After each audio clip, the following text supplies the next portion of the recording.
kita menghormati dia. Amin. Amin. Hati kita dengan Allah, muliakanlah Allah dengan segenap hati dan segenap jiwamu, dengan akal budimu. Artinya Tuhan mau seluruh santero hidup kita ini mau menghormati Allah dalam hidup kita. Karena itu cara kita untuk mengerjakan keselamatan kita. Amin. Amin. Maka di saat berdoa juga lakukan sikap yang merendahkan hati. Jangan karena tidak ada melihat sesuka hati kita bentuk kita bersikap berdoa. Ya mungkin ada yang berdoa kakinya di atas, yang berdoa angkat kaki di atas. Ada yang minta gitu. Ada yang minta saudara pas saat berdoa kaki di atas. Ada. Sesungguhnya kalau kita ambil sikap berdoa, kita membaca sikap berlutut, menyembah.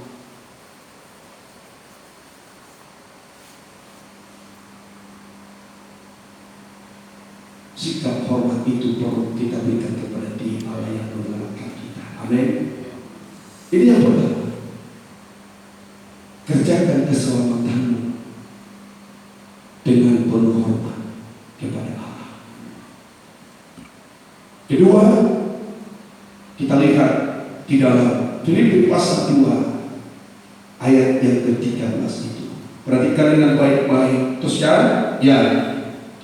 Karena Allah yang mengerjakan di dalam kamu Ya, kemauan maupun pekerjaan menurut kerelaannya. ya terus ya. Lakukanlah segala sesuatu dengan tidak bersungut-sungut dan berbantah-bantahan. Nah, saya akan melihat pada ayat yang ke-13 itu, kalau dikatakan di dalam bahasa Indonesia masa kini itu dikatakan kita harus menyenangkan hati Tuhan. Coba Pak Anu kembali baca itu gimana? Karena Allah sendiri yang bekerja di dalam dirimu untuk membuat kalian rela dan sanggup menyenangkan hati Allah. Dan sanggup menyenangkan hati Allah. Maka itulah sikap yang harus kita lakukan dalam mengerjakan keselamatan kita masing-masing, supaya keselamatan itu menjadi satu jaminan bagi saya dan saudara untuk menerima segala janji-janji Allah. Maka Paulus katakan itu, senangkanlah hati Tuhan dalam mengerjakan keselamatan itu. Kita belajar menyenangkan hati Tuhan, tidak menyakitkan hati Allah, tetapi kita belajar bagaimana kita harus bersikap menyenangkan hati Tuhan. Amin.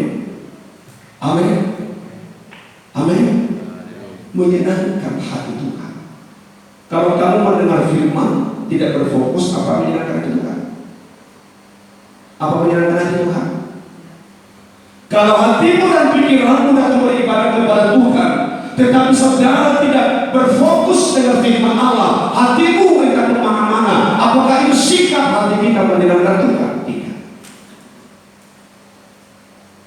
Tapi Tuhan katakan kepada kita sekarang, supaya keselamatan itu tetap ada dalam kehidupanmu, supaya kamu tetap bisa mengerjakan keselamatanmu dalam kehidupanmu, maka belajarlah untuk menyenangkan hati Allah. Senangkan hati Tuhan dalam sikap, dalam pelayanan, dalam setiap perbuatan kita. Mari kita belajar menyenangkan hati Tuhan. Kalau hati Tuhan senang, Allah tetap akan menjaga kita. Allah akan tetap menjaga dan memelihara kita. Orang kita sudah menyenangkan hati Tuhan. Jangan kita hanya menyanyikan itu, menyenangkanmu, senangkanmu. Kalau menyanyikan itu, wah, banyak orang begitu dia. Itu kerinduanku, menyenangkanmu, senangkanmu. Hanya itu kerinduanku, hanya. Tuhan katakan, tembok. Itu. Yang kedua, baru menyanyikan itu kan ada yang katakan sepertinya sudah menyerahkan Tuhan biasa. Ini bukan hanya di bibir. Kalau kita menyanyikan itu hanya di bibir saja, tapi Tuhan lihat hati kita.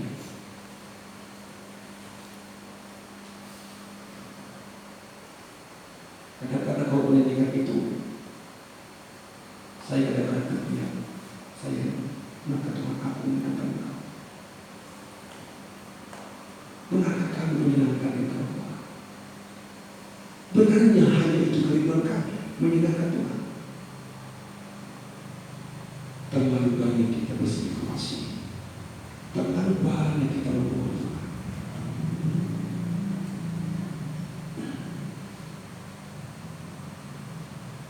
Hanya di dalam sikap beribadah semacam ini pun kita tidak bisa menyenangkan hati Tuhan. Bagaimana dengan sikap kita sekarang dalam ibadah saja? Dalam ibadah saja kita tidak bisa senangkan hati Tuhan. Bagaimana itu kabar? Benarkah kita sudah bisa menyenangkan hati Tuhan? Paulus katakan, dia mengerjakan dalam kehidupan supaya kamu mengerjakan keselamatan itu dengan menyenangkan hati Allah. Sedangkan hati Tuhan bukan hanya sikap di dalam ibadah menyenangkan Tuhan, tetapi dimanapun kita ada, belajarlah menyenangkan hati Allah. Dia memberi keselamatan, saudara. Dia memberi keselamatan. Dia telah memberikan sesuatu harta yang tidak terhenti.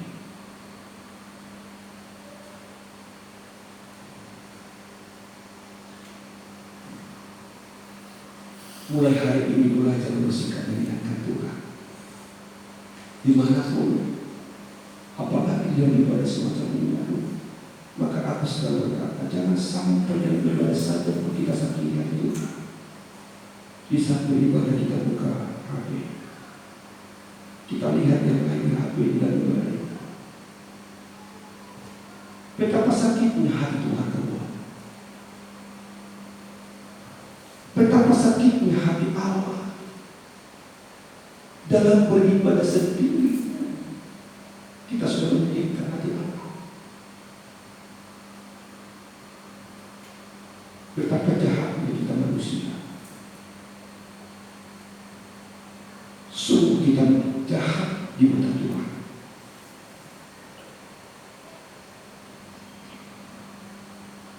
Apa alasan saudara tidak bisa menyenangkan Tuhan dalam saat ibadah? Capek? Alasan kita capek? Sehingga kita tidak berfokus di saat dia berkata-kata. Alasan apa yang mau kita berikan nanti di hadapan Tuhan? Tuhan, aku tidak bisa menyenangkan Engkau di saat kami beribadah kepadamu, karena aku lelah, karena aku capek. Kau berkata kepada kita, kamu capek untuk perkara yang fana. Kamu lelah oleh karena perkara yang fana yang tidak menjadi kehidupan kekal dalam kehidupanmu. Tetapi aku datang memberikan janji kekal. Alasan apa yang saudara berikan kepada Tuhan?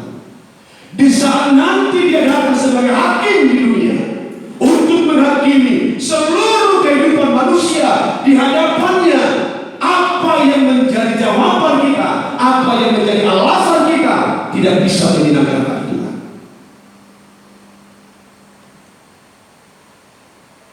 Kita harus merenungkan ini sekarang. Saya merenungkan ini.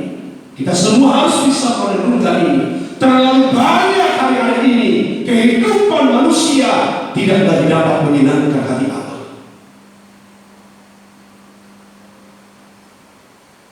Maka saya mengatakan, bagaimana sikapmu, bagaimana sikapku mengerjakan keselamatanmu? Bukan keselamatan sikap. Saudara datang beribadah hari ini, bukan keselamatan pendetamu tidak, bukan keselamatan gerejamu tidak, tetapi kita beribadah. Saudara datang beribadah hari ini untuk keselamatan saudara, bukan keselamatan saya. Saya juga melayani hari ini untuk menentukan keselamatan.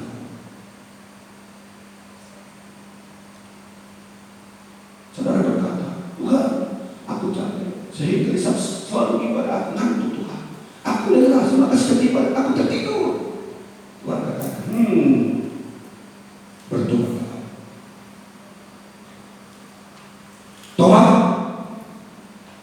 Maka saya mengatakan, setiap mau ibadah, ambil waktu sedikit untuk istirahat supaya kamu fokus datang kepada Tuhan. Saya bertanya saudara-saudara, mengapa harus ada salat? Mengapa Tuhan mengatakan kepada orang Israel, sebelum masuk sabat itu, orang sudah menghentikan segala pekerjaan?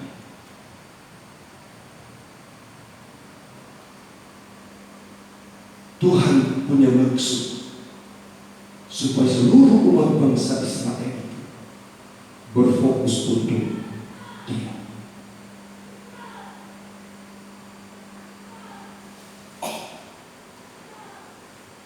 Maka Tuhan berkata, pada hari ke-7 jangan lagi kalian bekerja.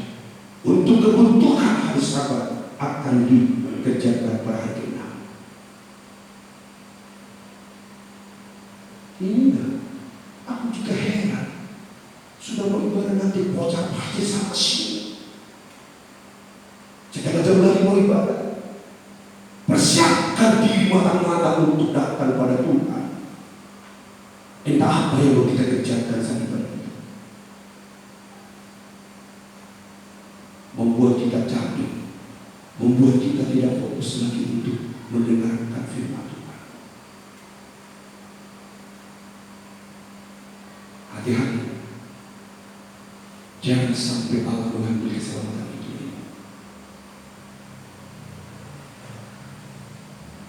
Jangan sampai keselamatanmu terambil oleh karena sikap hatimu tidak menyenangkan Dia. Amin. Amin. Puji Tuhan. Keras firman ini, tetapi untuk menjadi satu berkat dalam diri kita. Amin. Harus kita terima ini semua. Kita hanya menganggap kita sudah mendapat sudah selamat. Tetapi saya mengatakan keselamatan itu harus tetap menjadi proses. Harus tetap menjadi proses dalam hidup saya dan saudara. Puji Tuhan ya. Amin. Maka saya mulai hari ini saya mohon kepada jemaat Tuhan, kalau sudah berjam-jam ibadah, belajarlah agak beristirahat kalau ada waktu istirahat.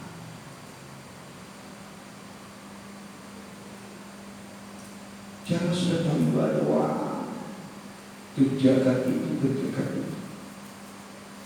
Bila perlu persiapkan di pagi, di siang, supaya lebih sore kita beristirahat. Aku beribadah, fokus. Sikap menyenangkan Tuhan. Amin. Puji Tuhan. Haleluya. Di sini saya lihat memang saudara seperti wajah ini. Capek-capek sih sekali. Sampai gelap. Ceritakan ya, kenapa sampai gelap? Sampai capek sekali. Ayo sampai capek sekali. Oh enggak. Saya cari sekali lagi saya tanya. Sampai yang lelah sekali. Siapa yang capek? Ada lebaran. Ibu saya apa capek?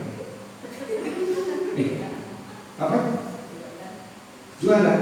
Jam 10 selesai. Apa ini? Capek. Tapi begitu enggak betul. Tapi yang tidak capek ini. Ada yang tidur atau sakit. Ini orang baik juga capek, tapi tak tidur saja. Dia fokus. Dia ada tidur tenang. Sikap kita menyenangkan Tuhan. Amin. Saya belajar itu, jujur. Saya juga kalau berdoa di kamar itu tak mau dia tempat ini. Saya setuju di bawah itu. Aku tahu dia raja. Yang saya hadapi itu raja, dia rasa raja.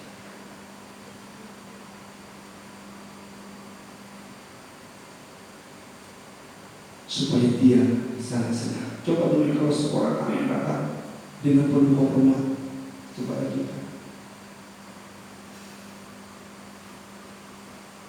Orang tua pasti suka dan akan sayang kepada dia. Amin.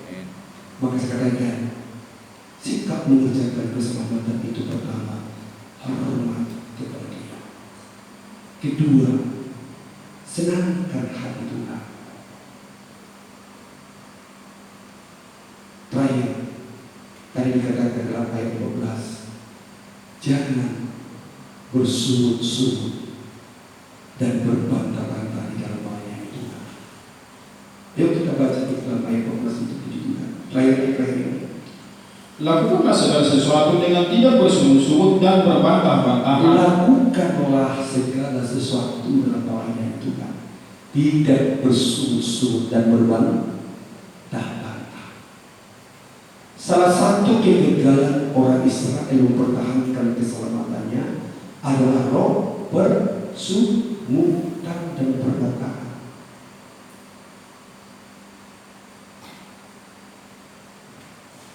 Sepanjang mereka di perjalanan, di waktu mereka haus, mereka bersungut-sungut dan berbantah-bantah kepada Musa. Di waktu mereka lapar, mereka bersungut-sungut, mereka berbantah-bantah kepada Musa. Di waktu tidak ada daging untuk mereka makan di padang gurun, mereka bersungut-sungut, mereka berbantah-bantah kepada Musa. Tidak sedikit kehidupan anak Tuhan hari ini terlalu banyak hidup dalam persekutuan. Dilihat di sana, oh begitulah, di gereja ini beginilah, di gereja itu beginilah, di gereja kami enggak ada persekutuan demi persekutuan, perbantahan demi perbantahan.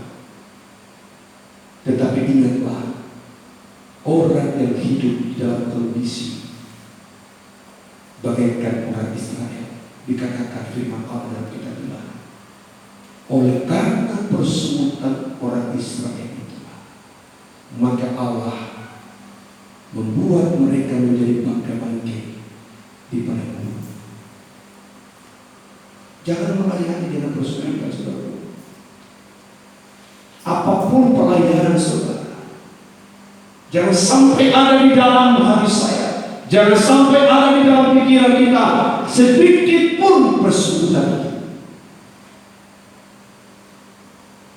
Pelayanan apa yang kita layani, kerjakanlah dengan suka hati, dengan kegilaan. Kerjakan.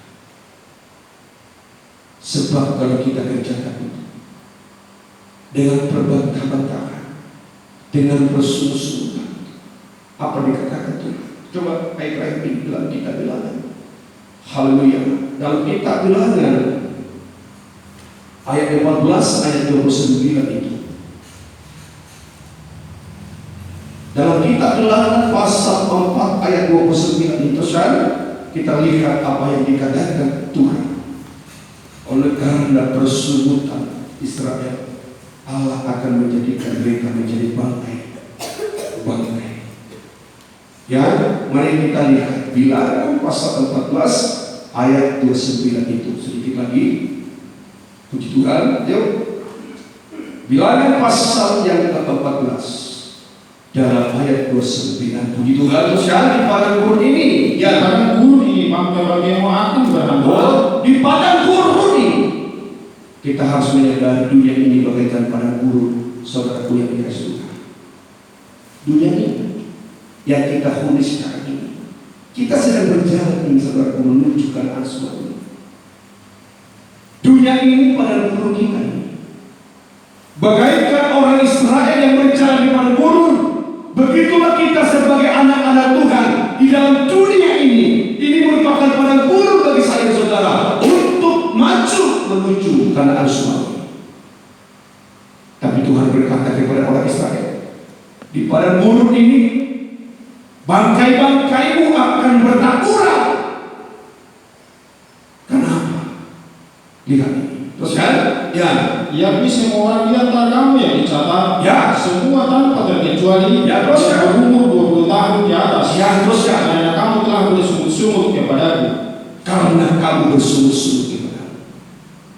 Perkataan umur 20 tahun ke atas itu, sebab itulah orang-orang yang telah dikhususkan oleh Allah untuk membayar keselamatan.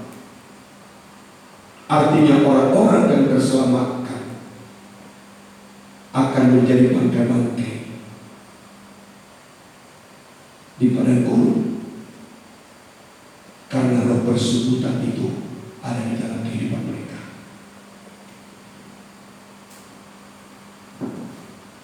Tuhan katakan itu. Maka saya mengatakan kepada saudara, buang roh persekutuan. Jangan sampai pertahankan itu. Amin. Pelayanan apa yang kita lakukan, pekerjaan apa yang kita lakukan, apapun yang kita perbuat, jangan sampai ada roh persekutuan, jangan sampai ada perbantahan. Tapi kita harus melakukan dengan segenap hati dan segenap jiwa kita. Amin. Kalau dalam selalu berkatakan, orang yang berbantah-bantah, Tuhan katakan, aku akan hancurkan. Tuhan yang akan menghancurkan jika ada di antara kita yang berbantah-bantah. Tapi puji Tuhan, sidang jemaat di sini tidak ada yang bersungguh-sungguh dan tidak ada yang berbantah-bantah. Amin. Amin. Amin. Semua melayani dengan sukacita dan kebahagiaan.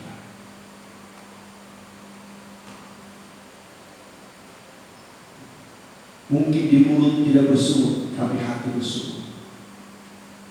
Bertobat supaya jangan jadi bangkai-bangkai. Bertobat. Mungkin Tuhan tidak mendengarkan perkataan kesungutan, tapi hati kita sering bersungut. Beginilah mulanya Tuhan ini. Beginilah sejak melayani Tuhan, beginilah kehidupanku. Semakin susahnya aku seperti ini, tersebut dan tersebut. Jadi semakin setia juga, semakin jauh berkati.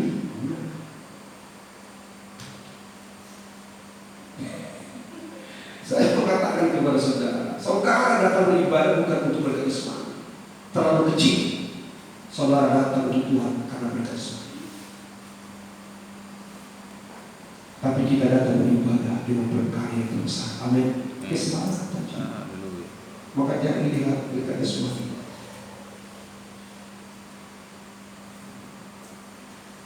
Tadi saya berkata saudara, saya juga karena dia mengatakan seorang gembala kalau ada yang begini, itu menunjukkan dia seorang menteri di Tuhan. Saya bilang, Paulus, Yesus, dia punya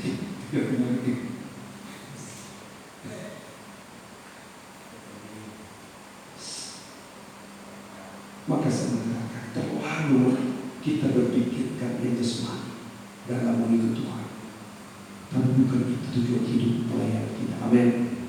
Tujuan hidup pelayanan saya dan saudara adalah keselamatan yang sempurna. Ya Pak Raya, ya kan?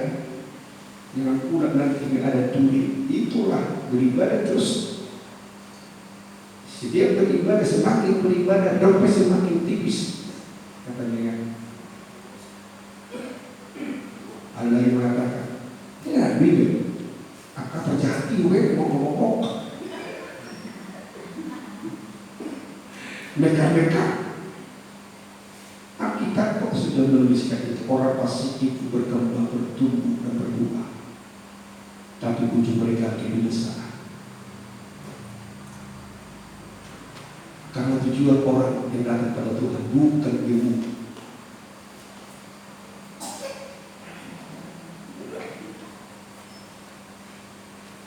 Nanti kalau ilmu kita semua gimana itu? Perlu memakan kita. Nanti saat konser tidak tertanggungan itu. Saya mengatakan tentang keselamatan. Itu nilai yang sangat berharga yang telah kita terima dari Tuhan. Amin. Amin. Puji Tuhan. Haleluya. Aduh Tuhan, kalau aku merenungkan gimana ya, Tuhan tolong aku. Jangan bersuruh-suruh, jangan berbantah-bantah. Mari datang kepada Tuhan. Katakan kepada Dia, firman itu aku. Kita akan tundukkan kepala.